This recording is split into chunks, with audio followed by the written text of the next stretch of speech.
पगली कि चेहरा सुनर हो खेता छुपावल ना जाला कि चेहरा सुनर हो खेता छुपावल ना जाला अपना चाहे वाला के सतावल ना जाला कि ई नजरिया न सबके अरे पसंद करेला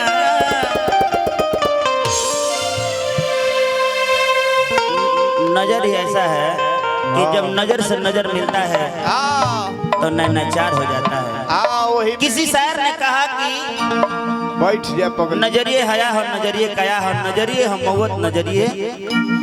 सजा हो आए है नजरिए नजर के नजर से मिलावेला नजरिए के मारल केहू बचिए ना पावे पावेला त यही से कहे काका कैसे कैसे कि दे दा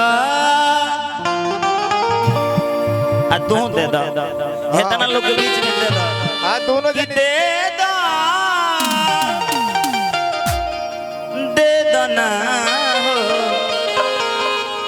दिल जवानी में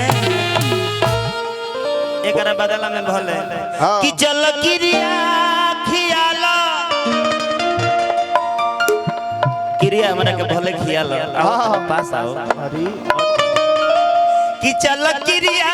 खियाला अरे पलानी में कृपया दे दा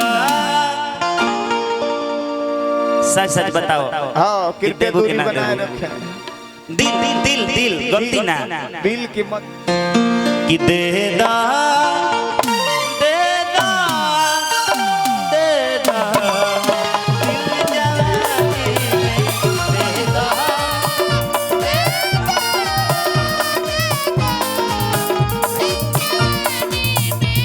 दे दा दे दा दे दा ना दिल जवानी में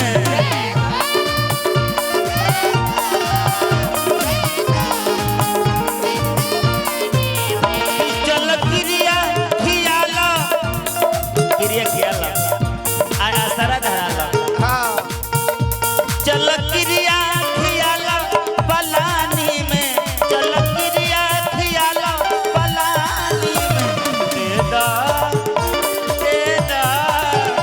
दे दा ना दिल जवानी में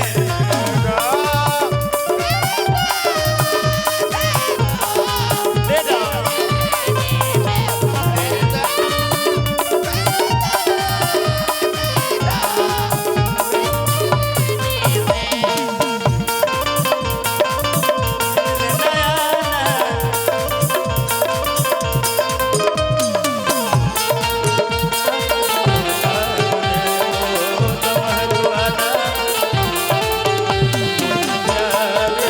क्या बात है रविंदर भैया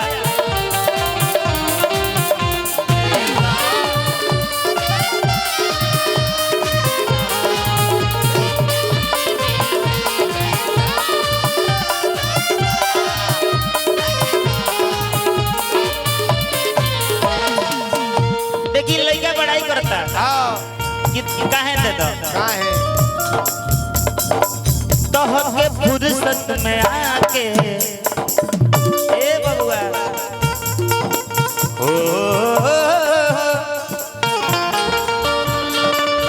हजार फूल कम है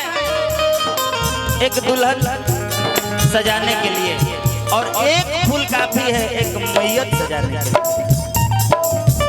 तोह के फुर्सत में आके बनौलन खुदा कभी देखेला तोहके हो जाला फिदा तोहके फुर्सत में आके बनौलन खुदा जब देखेला तोहके हो जाला फिदा कि तोह से मांगेला प्यार हम अरे निशानी में इतना भाई हमार बाड़े लोग आ ए बड़ा तारा के इतना लोगन के बीच में अपन दिल देवे के पड़ी, न तो बड़ा गोलू आई पागल हो जाई। हाँ कहो भाई दे ना कि तह से मांगिला प्यार हम अरे निशानी में कि दे